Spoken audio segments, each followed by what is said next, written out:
Gente, eu peço que vocês abram as suas Bíblias no livro na carta aos Gálatas, no primeiro capítulo, capítulo 1, versículo 1 também. Era o ano de 2013 e como de costume tinha 15 anos e como de costume estava na faculdade, eu estava no colégio. Sendo bem sincero, as coisas lá não estavam indo muito bem. Na verdade, elas estavam indo de mal a pior, como era de costume até então, infelizmente. O que eu me recordo daquele ano foi de algo que aconteceu não dentro da sala de aula, mas fora dela.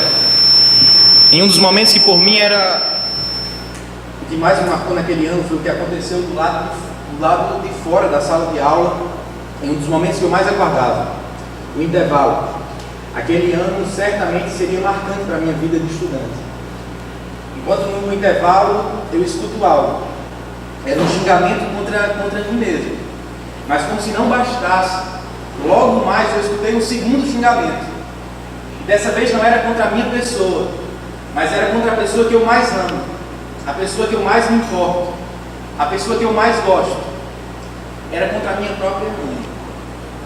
Naquele instante, um termo bem paraibano, o sangue subiu a cabeça.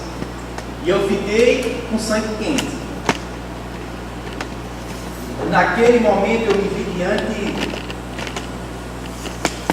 ou melhor dizendo, na minha cabeça, naquele instante, cabeça de 15 anos, o que eu tinha diante de mim não era a batalha contra o meu próprio ego. Na verdade, era uma batalha que acabou de se tornar de vida ou morte.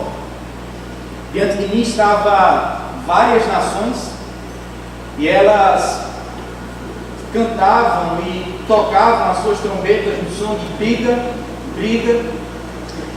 E diante de mim já estava um guerreiro, o meu Golias. O que eu fiz? Fui em direção a ele, dei um soco no lado do seu rosto. Eu não sei se pegou tão cheio assim, mas foi isso que eu fiz. Ele falou mal, ele xingou, ele criticou, ele feriu a pessoa que eu mais amo, que mais tenho por importante no meu coração. Quando nós olhamos para o capítulo 1 de Gálatas, é exatamente isso que nós encontramos diante de nós. Aqui está Paulo, diante dele os judaizantes, um grupo de cristãos ou de pseudo-cristãos que tinham uma mensagem em seu coração, que era Cristo para a salvação, mas não apenas Cristo e mais alguma coisa. E quando Paulo se encontra diante daqueles homens, ele passa a lutar com eles.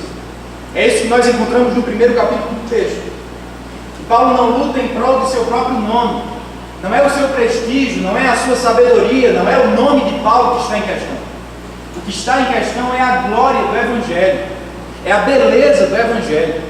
Tendo em vista que o Evangelho não é uma mensagem qualquer, não é uma mensagem que pode ser alterada conforme o gosto do freguês, Paulo a defende. Porque Paulo tem o Evangelho como uma mensagem única, uma mensagem extremamente importante, uma mensagem que é singular. Vamos ler o texto a partir do verso 1, entender um pouco mais a respeito dessa mensagem. O texto diz: Paulo, apóstolo enviado não da parte de homens nem por meio de pessoa alguma, mas por Jesus Cristo e por Deus Pai que ressuscitou dos mortos, e todos os irmãos que estão comigo, as igrejas da Galácia. A vocês graça e paz da parte de Deus nosso Pai e do Senhor Jesus Cristo, que se entregou a si mesmo por nossos pecados, a fim de nos resgatar desta presente era perversa, segundo a vontade do nosso Deus e Pai, a quem seja a glória para todos sempre. Amém. Admiro-me de que vocês estejam abandonando tão rapidamente aquele que os chamou pela graça de Cristo, para seguirem outro evangelho, que na realidade não é evangelho. O que ocorre é que algumas pessoas os estão perturbando, querendo perverter o evangelho de Cristo. Mas, ainda que nós, ou um anjo dos céus, pregue um evangelho diferente daquele que lhes pregamos, que seja amaldiçoado. Como já dissemos e agora repito, se alguém lhes anuncia um evangelho diferente daquele que já receberam, seja amaldiçoado. Senhor Deus, obrigado, Pai, pelo teu texto sagrado. Obrigado pela chance que temos de cultuar o Teu nome, Senhor, de adorar o Teu nome com os nossos louvores. Eu peço que o Senhor fale ao nosso coração, Pai, essa noite. Que o Senhor nos encontre com o Teu poder, Senhor, com o poder da Tua palavra, Jesus. Derrama o Teu Espírito, Jesus, hoje aqui, e faz que os nossos corações possam responder, Deus, ao Teu Evangelho de modo certo, de modo apropriado, Pai. Essa é a minha oração, Deus. Fala ao meu coração e ao coração dos meus irmãos, Pai. Mostra-nos Tua presença essa noite, Pai. Que saímos daqui convictos de que o Senhor esteve aqui essa noite. Que possamos adorar o Teu nome como resposta do encontro que tivemos contigo essa noite. Em nome de Jesus oramos. Amém. Escrevendo aos Gálatas, o apóstolo Paulo, ele se dirige a um grupo de igrejas que já conhecia. Essas igrejas, elas foram alvos da primeira viagem missionária do apóstolo. A viagem que encontramos no texto de Atos, capítulo 13 e 14. Aquele grupo de igrejas, ele estava enfrentando um problema semelhante a que um dia já havia experimentado. Vocês estão sentindo...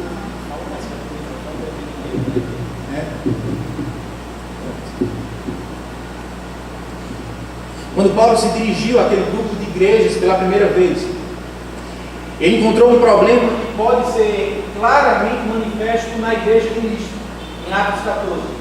Aquela igreja, ao ouvir a mensagem de Paulo e Barnabé, não estava adorando ao Deus de Barnabé e de Paulo. Ao invés de adorarem ao Deus do Evangelho que aqueles homens estavam a pregar, eles estavam adorando aos próprios mensageiros. Em vez de confiar na mensagem, eles tomaram por deuses de seus corações os mensageiros, os pregadores. O que Paulo encontra, o cenário que ele encontra agora nesse texto em Gálatas, é de uma igreja que não está mais adorando dois homens, dois mensageiros, Paulo e Barnabé. Eles trocaram o alvo de sua adoração. Eles, em vez de adorarem a homens, estão adorando agora a confiança humana, o esforço religioso, o esforço de tentar fazer algo para adquirir de Deus a salvação. Mas a questão que Paulo tem diante de si é a mesma. É a glória do Evangelho, na verdade, da palavra de Deus. E para isso ele não perde tempo, e nem tampouco poupa suas palavras. Em Atos 14 nós encontramos o texto, Lucas escrevendo que Paulo rasgou as suas vestes, como expressão de sua mais profunda indignação com aquilo que estava acontecendo. Em Gálatas, uma carta forte. Paulo, ele não rasga as suas vestes, ele está em Corinto, mas ele rasga o seu coração, ele rasga as suas palavras, ele não poupa nenhuma delas, porque ele sabe que aquilo que está em jogo é muito sério. A vida espiritual daqueles irmãos da igreja da Galácia está em jogo, mas muito mais que isso, é a própria glória do Evangelho que Paulo tem diante de si e deseja que seja preservada. Paulo não vê o Evangelho como uma mensagem qualquer, como disse. Ele não entende o Evangelho como uma mensagem de letreiro do jornal, que pode ser alterada conforme o gosto do cliente, conforme as exigências que se pedem ao longo do tempo. Para Paulo, o Evangelho é uma mensagem única, uma mensagem, como vemos no texto, de caráter singular. Mas o que significa dizer isto? O que torna o Evangelho uma mensagem única? À luz do texto, desses 9 versos que nós vamos estudar essa noite, Paulo nos oferece algumas respostas. A primeira delas, que fala a respeito da singularidade do Evangelho. O Evangelho é singular e está presente ou apresentado na Bíblia. Esteja com sua Bíblia aberta, você pode ver isso nos primeiros 2 versos do texto. A carta aos Gálatas é aberta e logo de início o que vemos é o próprio apóstolo se apresentando. Vejam as primeiras palavras que ele utiliza no verso 1. Paulo, apóstolo. Esta expressão, ela já tinha um caráter muito bem sólido, muito bem definido no primeiro século. Como coloca certo comentarista explicando o termo, ele diz: significava um mensageiro especial, com status especial, desfrutando uma autoridade que procedia de um organismo mais elevado que ele próprio. Paulo continua ainda no verso 1, repare: nomeado não por um grupo de pessoas, nem por alguma autoridade humana, mas pelo próprio Jesus Cristo. Quando você lê esse texto de modo rápido, talvez a impressão que surja no seu coração é: que sujeitinho cheio de si, não? Eu não tenho nenhum problema com aqueles que ocupam posições elevadas. Se você ocupa este ou aquele patamar no emprego que ocupa hoje, no cargo que usufrui, mas para quê? Para que colocar na capa do jornal ou falar diante de todos que você é o que é, que faz o que faz? Se nós lemos o texto de modo apressado, talvez seja essa a conclusão que nós temos.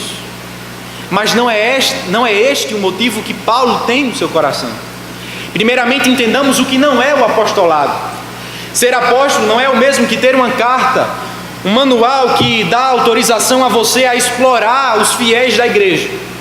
Quando Jesus autorizou 12 homens, e mais à frente o próprio Paulo, como seu mensageiro, como seu apóstolo aos gentios, ele não estava dando uma carta de recomendação que poderia aqueles homens se julgarem ter o direito de assumir um governo ditatorial de igreja, de serem os donos do pedaço.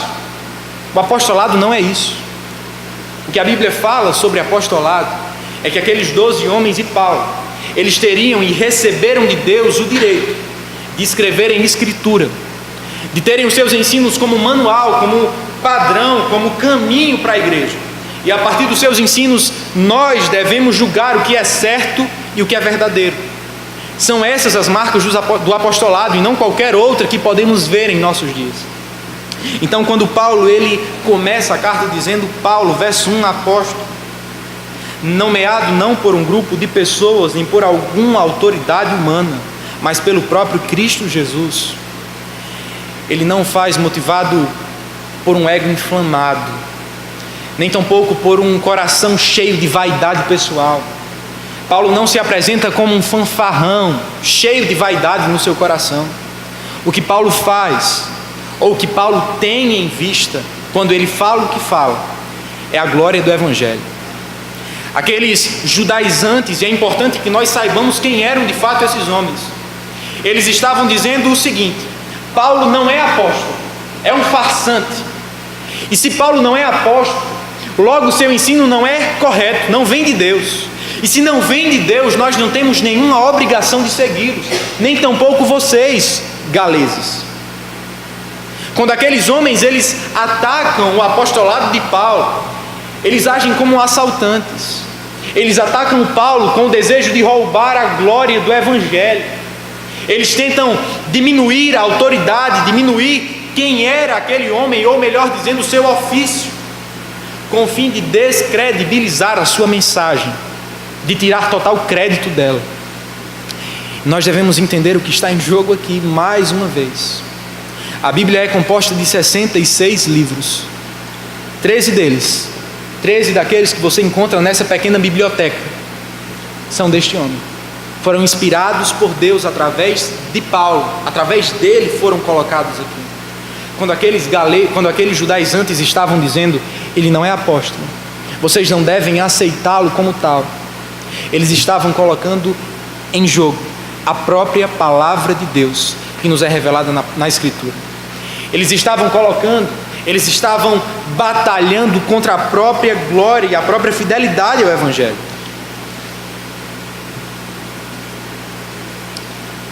Eles queriam cortar o Evangelho ao meio. Eles queriam maquiar, ou atualizar, ou fazer um upgrade do Evangelho. Qual o grande problema? Quando você tenta mudar o Evangelho, você não deixa melhor, mas você o anula. Você o destrói por inteiro.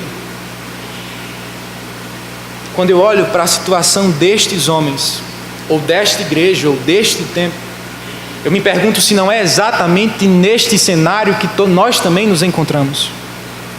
Será que as pessoas à nossa volta também não falam basicamente o mesmo? Eles não tentam dizer que o Evangelho é uma mensagem muito atrasada, que precisa de novas atualizações, de novas mudanças, de novos complementos? Diante desse texto, como nós nos posicionamos? Como a carta aos Gálatas nos aconselha: cristãos, permaneçam na palavra. Os tempos não eram fáceis. Os judaizantes surgiam com um discurso muito atraente. Eles tentavam moldar a mensagem que Jesus tinha pregado e que os apóstolos agora espalhavam por todos os cantos, as próprias opiniões e aos próprios formatos que lhe eram mais aceitáveis. E o pior, aquelas pessoas estavam dando crédito a tal mentira. O que Paulo fez diante disso? Eu acredito que essa não é a pergunta a ser feita agora, porque nós já sabemos o que ele fez. Nós já sabemos qual é a resposta para essa pergunta. A grande questão que nós temos que responder é: diante de um tempo em que as pessoas tentam minar, tentam descredibilizar, tentam ferir a Sagrada Escritura, tentam dizer que ela não é mais relevante, que ela deve ser recortada, que ela deve ser purificada. A ciência, ou melhor dizendo, alguns pseudocientistas, alguns homens que julgam dizer que a Escritura não deve ser levada a sério, porque afinal de contas ela não se leva a sério. Ela fala sobre milagres e eles não podem existir de modo algum. Diante de corredores que circulamos todos os dias, que as pessoas falam que nós devemos cortar ao meio esta palavra, irmãos. O texto de Gálatas fala ao nosso coração: permaneçam na palavra de Deus. Os seus professores céticos, eles não cansarão de dizer que isto não é verdade. Eles não perderão o ânimo de ironizar você por crer nisso. Certamente dirão, se não já disseram: você acredita mesmo nessa história? Você acredita mesmo em toda essa conversa fiada? O texto fala: permaneçam na palavra de Deus, não a abandonem, não a troquem por outra notícia, não a recortem, não partam ao meio, mas permaneçam na verdade de Deus, pois ela é o que traz salvação ao seu coração. Mas não apenas permaneçam na palavra de Deus, meus irmãos, defendam ela.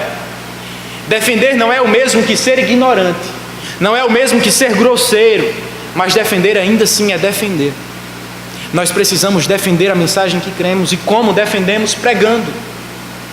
A melhor forma de defender o Evangelho é pregando o Evangelho. Ele é como um grande leão que quando você solta, nós não precisamos nos preocupar o que o leão vai, como as pessoas vão mexer no leão. Nós não precisamos defender o leão, nós precisamos soltar e ele dará conta de se defender a si próprio. Mas como nós pregamos o Evangelho, irmãos, talvez o grande problema de não pregarmos o Evangelho é porque nós não conhecemos. Outra exortação que vemos à luz desse texto, à luz de um homem que era tão apaixonado pela Escritura, um homem que era tão apaixonado pelo Evangelho, um homem que preferiu tirar o crédito de si mesmo ou ser desaprovado diante de alguns para ser aprovado diante de Deus, para continuar nestas verdades. Por que ele fez tudo isso? Porque ele continuou quando todos aqueles que estavam à volta dele abandonaram essas verdades? Porque ele amava a palavra, porque ele conhecia a palavra. Será que nós podemos dizer o mesmo a nosso respeito? Muitos cristãos desejam ser relevantes no seu tempo, relevantes na sua cultura, relevantes no meio em que vive, relevantes na pregação do Evangelho, mas sabe por que nós não somos? Não é porque nós não entendemos tanto sobre filosofia, em primeiro lugar. Não é porque nós não compreendemos tão bem o evolucionismo, em primeiro lugar. Não é tão bem porque nós não compreendemos as opiniões sociológicas desse ou daquele sociólogo. Não é isso. O motivo de não sermos relevantes a nosso tempo e a nossa cultura é porque nós não compreendemos a própria palavra. Nós não acreditamos no seu poder. E quando nós não acreditamos no seu poder, nós abraçamos outras ideias. Nós confiamos em outras opiniões, nós confiamos em outros ensinos. A melhor forma de sermos relevantes ao tempo e às pessoas que circulam à nossa volta, seja no colégio, seja na faculdade, seja em nossa própria família, é sermos conhecedores deste livro, é amarmos este livro, é sermos cristãos de um livro só, é nos apoiarmos e termos um sangue que é bíblico. Será que é isso que acontece hoje com você? Será que você tem tamanho apreço pela palavra de Deus como este homem tinha e como tantos homens ao longo da história tiveram? Ou será que o que lhe atrai é basicamente o que atrai todos os outros que não conhecem a Cristo? À luz deste texto, eu clamo a você: permaneça na palavra e a conheça. E se ao longo do tempo, desde quando você foi salvo por Cristo, você continua o mesmo, você continua sem prazer na palavra, você é tão incoerente, mas tão incoerente, com um homem que nós conversamos e que fala que não gosta de oxigênio. De duas uma: ou ele não sabe do que está falando, não sabe o que é oxigênio, ou é você que está maluco. Você está falando com um homem morto.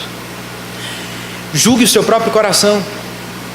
Você ama a palavra, se dedica na palavra, busca conhecê-la, busca amá-la, busca viver à luz dela, ou simplesmente é um fardo, ou simplesmente você assume este ou aquele compromisso, essa ou aquela tarefa, vem aos cultos ou faz o que faz, é um bom religioso, mas a coloca parte de sua vida. Sejam adolescentes ou jovens, mas façam isso de modo bíblico, meus irmãos. Essa é a nossa maior necessidade hoje. Se o texto nos fala que o Evangelho é singular porque ele se encontra apresentado na Escritura, apresentado na Bíblia, o texto também nos diz mais. Nos versos 3 a 5, nós vemos que o Evangelho é singular porque ele se encontra centrado na obra de Cristo. Se nos 2 primeiros versos vimos Paulo defender o seu apostolado, que implica dizer em defender a própria Escritura, o que vemos agora aqui nestes 2 outros versos é o próprio Paulo defender ou melhor dizendo, fazer um lembrete do Evangelho aos seus ouvintes. Ele coloca em poucas palavras o que é o Evangelho. Repare o verso 4, o texto diz o seguinte: Jesus entregou a sua vida por nossos pecados, a fim de nos resgatar. A expressão desse texto é essa: resgatar. Mas repare que nada pode ser resgatado se antes não está completamente perdido. Você não precisa resgatar um carro se ele está na sua garagem. Você só resgata aquilo que está perdido, aquilo que está em sérios problemas. A primeira notícia que o Evangelho fala a nosso respeito é essa: vocês se encontram perdidos. E à luz da Bíblia, nós sabemos que estado de perdição é esse. Não é nada diferente do que morte, e morte espiritual. Naturalmente, nós nos encontramos assim mortos em nossos delitos e pecados, condenados diante de Deus. Mas a mensagem, o Evangelho não seria singular se ele acabasse nesse ponto: vocês estão perdidos, ou vocês têm um sério problema. O texto continua.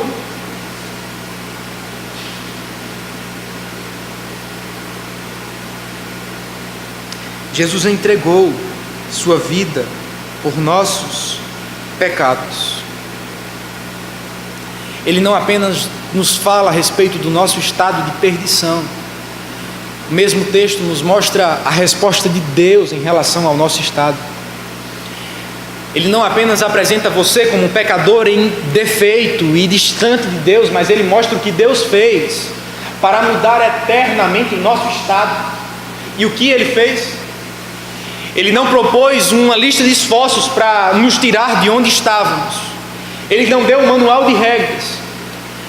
O foco ou o centro da obra de Cristo não é ser um professor, não é ser um grande instrutor de como viver a vida bem.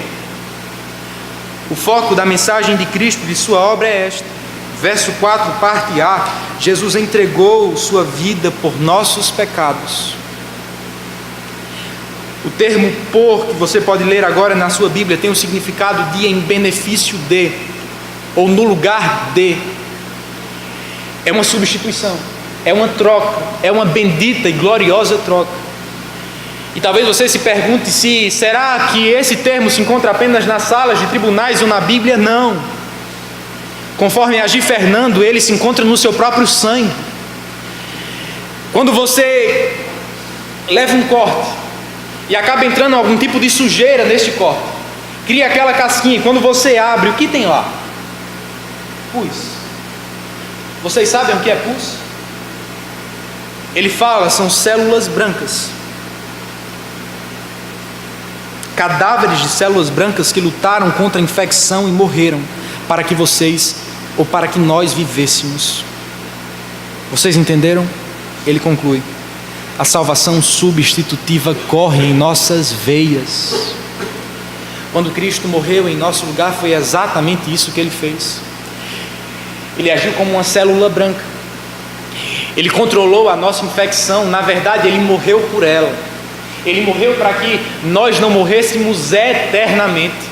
O sacrifício substitutivo, quando a Bíblia fala, Gálatas, ele entregou a sua vida em nosso lugar. Ele está dizendo: Jesus recebeu o seu julgamento, Jesus tomou a sua culpa, Jesus recebeu o seu salário, de tal modo, da forma devido ao fato dele ter assumido a sua posição, recebido o seu julgamento, estado onde você deveria estar. Conforme em Romanos, não há mais condenação. É através desta verdade que nós somos salvos. E é através desta verdade que o texto agora pode dizer. Verso 3, Paulo fala graça e paz. Isso não são apenas palavras formais que nós estamos acostumados a escutar ou ver de outras pessoas. Paulo entende o peso destas palavras e elas resumem o que é a sua mensagem. E elas também fluem da sua mensagem. Nós temos paz porque nós fomos reconciliados com Deus.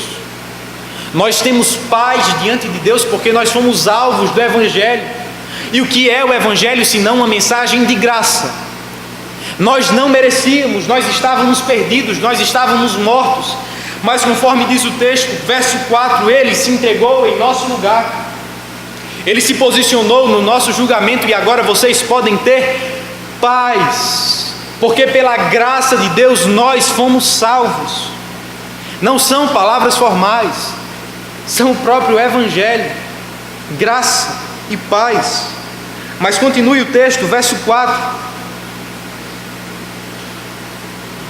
Tudo isso que ele disse, conforme Deus, nosso Pai, havia planejado.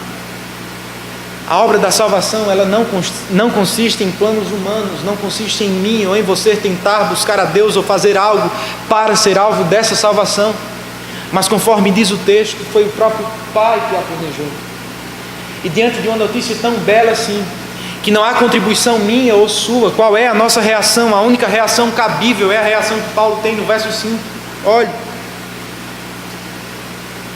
a quem seja a glória para todos sempre, amém. Diante da mensagem do Evangelho não nos cabe orgulho, não nos cabe um peito inflado de si mesmo, de nós mesmos, mas cabe apenas a adoração, porque Cristo morreu e ressuscitou, nós fomos salvos, glória a Deus por isso. Sabe quanta parte você tinha na obra dele? Nenhuma. Se você foi hoje resgatado por Cristo, saiba, você não contribuiu em nenhuma parte na sua salvação. Não é que você deu o primeiro passo e Deus realizou o resto. Não é que você se esforçou muito para que Deus fizesse o resto. Você simplesmente estava morto e Deus fez tudo. Ele ressuscitou você dos seus pecados e o trouxe à vida eterna. E diante disso não cabe orgulho, mas a adoração. Paulo adorou ao Senhor, porque ele tinha muito claro em sua mente de onde ele estava, de onde ele havia saído. Aquele homem que caminhava, conforme diz o texto de Atos, respirando ameaças de morte. Aquele homem que carregava assinaturas, mandatos que possibilitavam ele matar a outros. Aquele homem que por tantas vezes e anos perseguiu a cristãos. Certamente participou da morte de Estevão. Aquele homem agora era alvo da graça de Deus. Ele havia sido salvo. As escamas de seus olhos foram arrancadas pelo Evangelho. Como ele reage diante disso? Ele louva ao Senhor. Ele adora a Cristo. Como nós reagiremos? Como nós reagimos diante da verdade do Evangelho? Como os cristãos ou não cristãos, eles devem reagir diante desta notícia. Abandonem as suas mensagens de autossalvação, abraçando o Evangelho. Um pensador chamado Stephen New disse: a última coisa que os seres humanos de hoje desejam é que alguém faça algo por eles.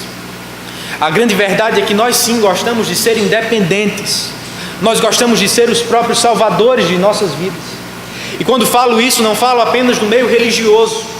Talvez você nem acredite em Deus. Essa mensagem, por isso, é tanto para cristãos como para não cristãos.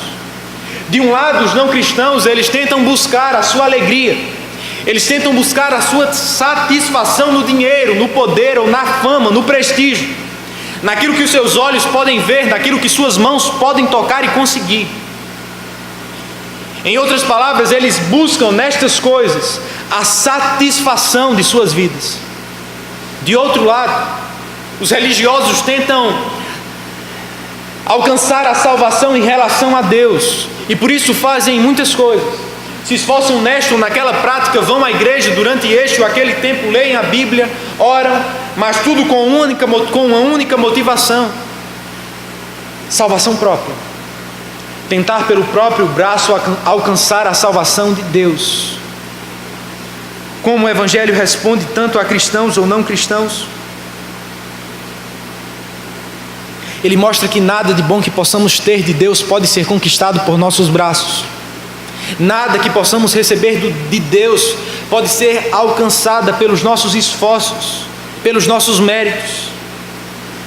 É por isso que nós precisamos abraçar o Evangelho e escutar dele, conforme Tim Keller, que você está em uma posição de tamanha impotência e de tamanha necessidade de uma salvação que não depende de você em absolutamente nada. Em seguida, o Evangelho diz: Deus em Jesus oferece uma salvação que lhe concede muito mais que qualquer salvação falsa que seu coração queira buscar. O Evangelho é uma mensagem para todas as pessoas, porque todas as pessoas tentam alcançar algum tipo de salvação para os seus corações. Por vezes nós também não nos encontramos assim no nosso modo de nos relacionarmos com Deus. Talvez cristãos, talvez vocês que estejam aqui por vezes não passam a viver desta forma. Alguns que se dizem cristãos vivem em busca de um tipo de salvação neste mundo que nunca poderão ter. Buscam no dinheiro, buscam em uma aprovação, buscam no prestígio, buscam em fazer alguma coisa para satisfazerem os seus corações, para alcançar o tipo de paz existencial que nós desejamos. Por outro lado, intitulados cristãos se relacionam com Deus como se Deus se relacionasse conosco, através dos nossos sucessos ou insucessos. Por isso nós precisamos do Evangelho. O Evangelho nos rebaixa, mas ao mesmo tempo nos exalta. O Evangelho diz que somos impotentes, mas ao mesmo tempo fala que em Cristo temos tudo o que nós precisamos. Portanto, abrace o Evangelho e rejeite todo tipo de autossalvação que o seu coração enganoso possa desejar buscar. Se de um lado, o lembrete que Paulo nos faz do Evangelho nos leva a esse tipo de ação, ele também nos faz mais. Ele nos convoca a usar o Evangelho como um catalisador de humildade ao nosso coração. E se você não foi um aluno tão bom em química, como eu não fui, mas lembro disso, catalisador não é nada diferente do que Vênus. Vocês sabem o que é isso? Também não, né? É o seguinte, gente, catalisador, aula de química, é um acelerador de partículas, é um acelerador de reações químicas. O Evangelho, ele tem esse poder em nossas vidas. Se nós por vezes temos ou tentamos a nos achar tão grandes assim, tão bonitos assim, tão fortes assim, tão poderosos, tão influentes, tão sábios, tão doutores do saber e da inteligência, se nos elevamos a um nível superior a outros, se devido ao que fazemos, devido ao que somos, devido ao que temos, devido a essa aprovação que adquirimos, seja na faculdade, no colégio ou em qualquer outra coisa, se nós nos orgulhamos e somos tentados a ter um coração orgulhoso diante dessas situações, meu irmão, vá até o Evangelho. Por vezes na vida cristã, a nossa forma de santificação se encontra um pouco lenta. Todos nós que fomos salvos estamos de algum modo sendo santificados, Mas por vezes a nossa santificação parece que diminui o seu ritmo. O Evangelho tem o poder de acelerar isso, de ser um catalisador para isso, de agitar o que há dentro de nós, de agitar a santificação em nossos corações. Sabe por quê? Porque conforme disse Mahoney, o Evangelho fala ao nosso coração quando vamos em direção à cruz de Cristo. Estou aqui por causa de vocês, diz Jesus. É o seu pecado que estou levando, é a sua maldição que estou sofrendo, seu débito que estou pagando, a sua culpa que estou tomando para mim. Nada na história ou no universo nos torna tão conscientes, diz ele, de nossa pequenez como a cruz. Porque se somos tentados a nos elevar, o Evangelho nos rebaixa. Todos somos grandes demais aos nossos próprios olhos, especialmente no que diz respeito à justiça própria, até que visitamos um lugar chamado Calvário. Continua. E lá aos pés da cruz, nos murchamos de volta ao nosso tamanho real. Se você é tentado a se achar grande demais em relação a esta ou aquela pessoa, não erga os seus braços para lutar contra o orgulho do seu coração. Faça algo diferente. Vá em direção à cruz do Calvário. Olhe para Cristo. Experimente ter o seu tamanho normal de novo, pequeno, aos pés de Cristo. Porque se você se acha importante porque pode fazer isto ou aquilo, o Evangelho lhe fala o que você poderia fazer para salvar a você mesmo do seu estado de morte. O que você poderia fazer para salvar o seu próprio coração da condenação eterna que lhe estava destinado. Humildade é o caminho do Evangelho. O orgulho é o oposto a ele. O Evangelho é o nosso santo e glorioso catalisador, que vocês se apropriem dele. Por último, se o Evangelho ele se revela uma mensagem que é apresentada na Bíblia, se ele também se mostra uma mensagem, eu esqueci o segundo ponto, então vamos ver como ele se mostra. Ele se mostra uma mensagem centrada na obra de Cristo. Por fim, ele se mostra oposto aos transevangelhos. Como já havia dito anteriormente, a carta de Gálatas é forte, ela é dura, ela é de um homem que tem sangue nos olhos pelos motivos certos. Se Paulo ele passou a falar fortemente aos Gálatas desde o início, que vocês vão ver agora nestes últimos versos 6 a 9, é uma intensificação disto. Até aqui Paulo ele defendeu o seu apostolado e relembrou aos seus ouvintes daquela mensagem, da mensagem que foi alvo, da mensagem que salvou a sua vida. Contudo, agora vemos o oposto a isso. Verso 6, vemos a expressão que Paulo tem diante do comportamento daquelas pessoas: admiro-me de que vocês estejam abandonando tão rapidamente aquele que os chamou pela graça de Cristo para seguirem outro evangelho. Admiro-me. Este termo admiro não tem nada a ver com a admiração de uma mãe que vê o seu menino crescer, e aquele que andava titubeando e de um lado ao outro segurando as suas mãos, agora é um homem. A admiração que Paulo tem aqui é uma admiração má, é muito mais parecida com a de um jovem que foi para a guerra e que caminhou ao longo de vários meses com outro jovem, mas enquanto está no meio do tiroteio, dentro da trincheira, ele olha para o lado e vê aquele seu amigo, ou aparentemente amigo, correr em direção ao outro lado do campo, com a bandeira inimiga, e resolver lutar contra aquele outro país, o país que devia ser seu inimigo. É esta admiração que Paulo tem em mente, é esta admiração que ele tem em seu coração. Mas porque Paulo está admirado, continue o texto, verso 6. Eu estou admirado porque vocês estão abandonando tão rapidamente aquele que os chamou pela graça de Cristo.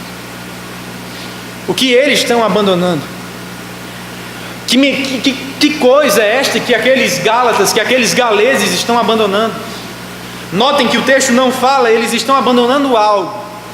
Note a expressão, verso 6, eles estão abandonando tão rapidamente aquele. Eles abandonam o Evangelho, meus irmãos. Mas o Evangelho não é entendido por Paulo como um conjunto de filosofias ou um conjunto de regras, um manual de qualquer coisa. O Evangelho é entendido como um sujeito, aquele, uma pessoa. E essa pessoa é o próprio Deus, Cristo. Está aí a seriedade de abandonar o Evangelho. Quando você abandona o Evangelho, você não abandona algo. Você não abandona o manual de pensamentos, você abandona alguém, Cristo. Era exatamente isso que aquelas pessoas estavam fazendo, abandonando a Jesus. Conforme Paulo, para seguir outro evangelho. Mas conforme diz o verso 7, que na verdade não é evangelho algum. Não tem como você acrescentar nada ao evangelho, ou tirar nada do evangelho e achar que ele permanecerá sendo o evangelho. Quando você tira ou quando você coloca, você o transforma, e não transforma para bem, mas para mal.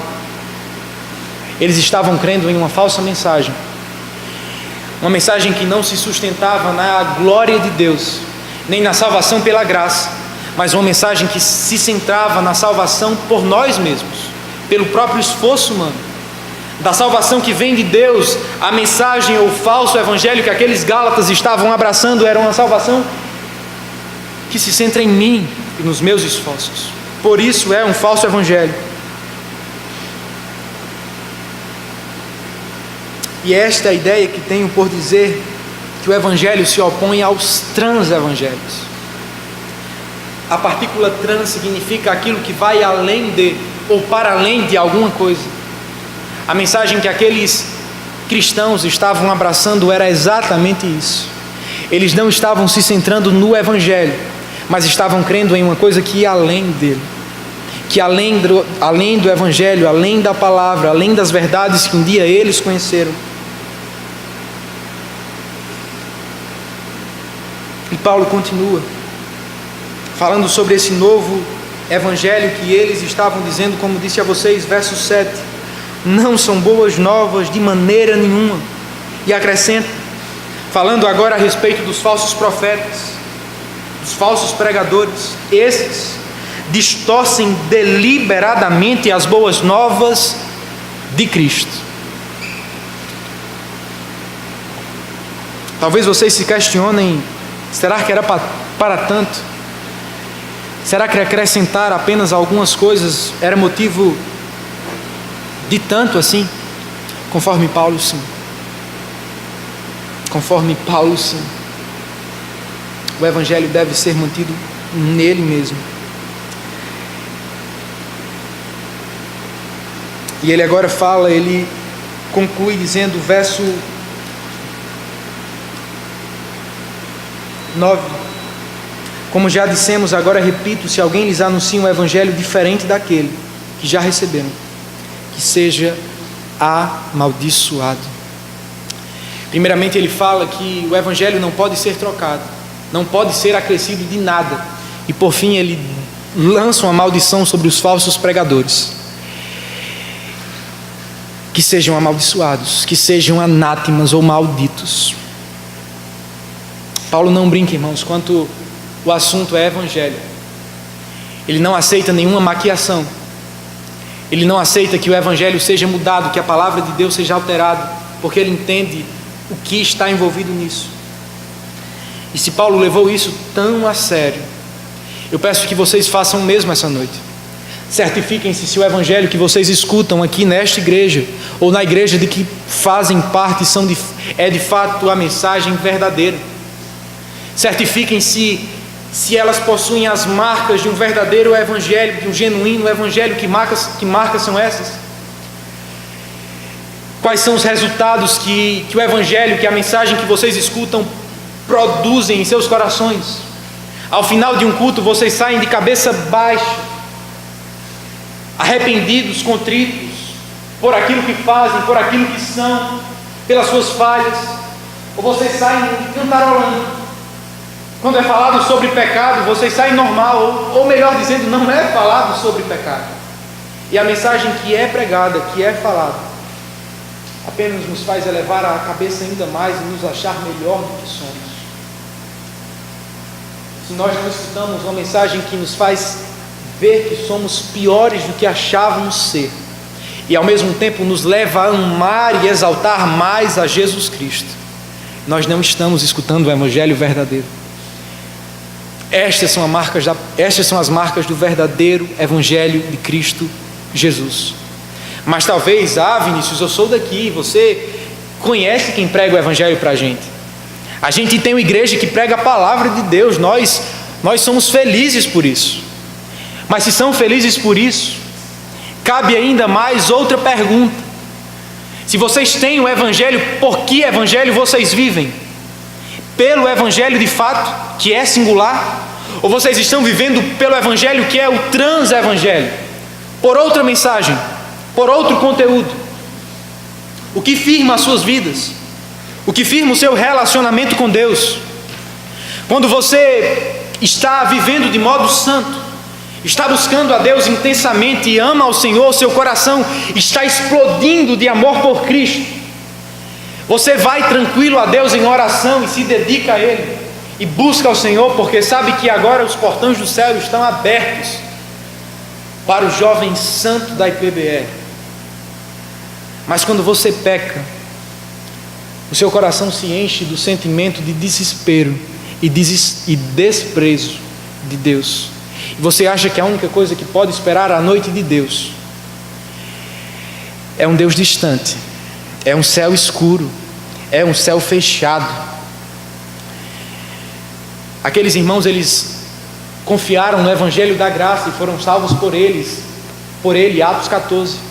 Mas no meio da caminhada eles passaram a viver por outra mensagem. Eles passaram a achar que o seu relacionamento com Deus baseava nos seus próprios esforços, naquilo que era, naquilo que faziam. Nós não somos também assim?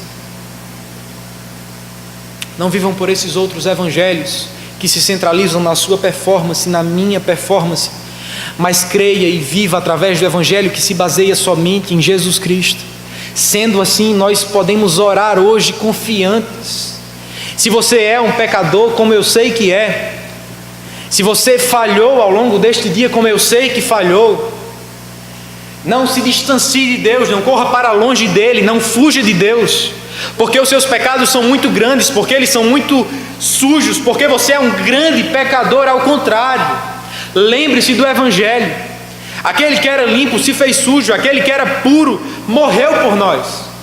E é por conta disso que os céus continuarão abertos em todos os momentos, que nós podemos nos relacionar com Deus, quer estejamos vivendo à luz ou conforme os nossos desejos mais profundos, ou mesmo quando falhamos e tropeçamos como jamais pensaríamos que poderíamos tropeçar novamente. Nós não somos apenas salvos pelo Evangelho. Deve ser essa mesma mensagem que deve nos levar até o final da caminhada cristã. Que seja isso real em seu coração, que seja isso real na sua vida, para a glória de Deus e a alegria eterna, meu irmão, do seu coração.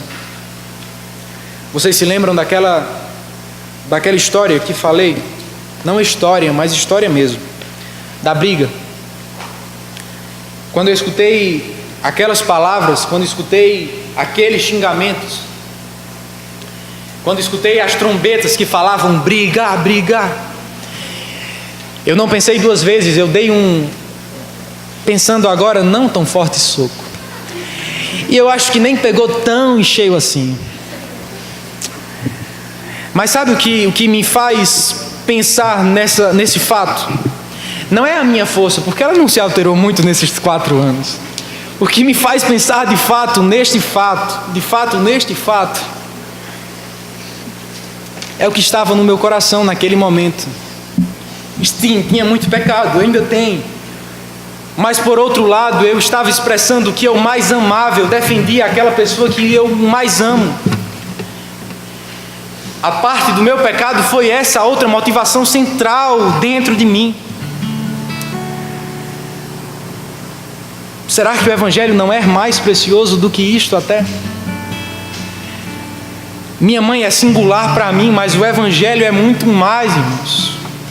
Minha mãe tem grande valor ao meu coração, mas o Evangelho ainda mais. Sabe o que eu ganhei depois daquele soco? Ou tentativa de soco? Eu não ganhei glória. Eu não ganhei prestígio. Eu não mudei a história. Eu não venci uma batalha. Eu não fui como Davi ao vencer o Golias. Eu ganhei apenas suspensão. Foi isso que eu ganhei. Mas diante de nós temos algo muito mais importante do que essas outras coisas, do que essas outras batalhas que podem surgir ao longo de nossa vida. Nós temos o Evangelho. E diante dele nós não podemos tolerar em nossos corações, primeiramente, que essa singularidade seja deixada pelo vento. Nós não podemos deixar que nossas vidas sigam outro caminho. Nós devemos viver e defender que o Evangelho é singular, e devemos ter em nossos corações viver como se de fato ele fosse, porque de fato é. Vocês querem defender a singularidade do Evangelho? Não façam como eu, não tentem dar murros em ninguém. Guerreiem contra os seus próprios corações, que tentam viver por outro Evangelho, por outra notícia, por outra mensagem que não é a graça, mas é o foco no merecimento, no esforço próprio. O único que precisava fazer perfeitamente e ser perfeitamente merecedor foi aquele que morreu por mim e por você na cruz do Calvário. Sendo assim, não tente se relacionar com Deus ou viver a vida cristã baseado nos seus sucessos ou insucessos, mas viva baseado no sucesso daquele que foi perfeito e perfeito até o fim, meu irmão. Viva e defenda a singularidade no Evangelho no seu coração para a glória de Deus. Vamos orar? Senhor Deus, eu te louvo, Senhor. Te agradeço porque o teu Evangelho é singular. Ele se difere de todas as outras mensagens que se centram em nós mesmos, que prometem salvação pelos nossos esforços, que nos prometem o que não podem dar, Senhor. Deus, o teu Evangelho, ele nos liberta de quem somos. O teu Evangelho nos liberta do que nos prende. O teu Evangelho muda quem somos. O teu Evangelho nos faz viver vidas singulares, Pai. Eu peço que o Senhor nos faça abraçar esse Evangelho, Jesus. E se nós não fomos alvos dele, que possamos ser hoje. Se não fomos transformados por ele, que possamos ser hoje, Pai. Que essa simples mensagem, Jesus, que ela seja multiplicada pelo Senhor, Pai, e produza um grande banquete ao coração dos meus irmãos, Pai, e frutos que produzam glória ao teu próprio nome. Em nome de Jesus Cristo te oramos. Amém.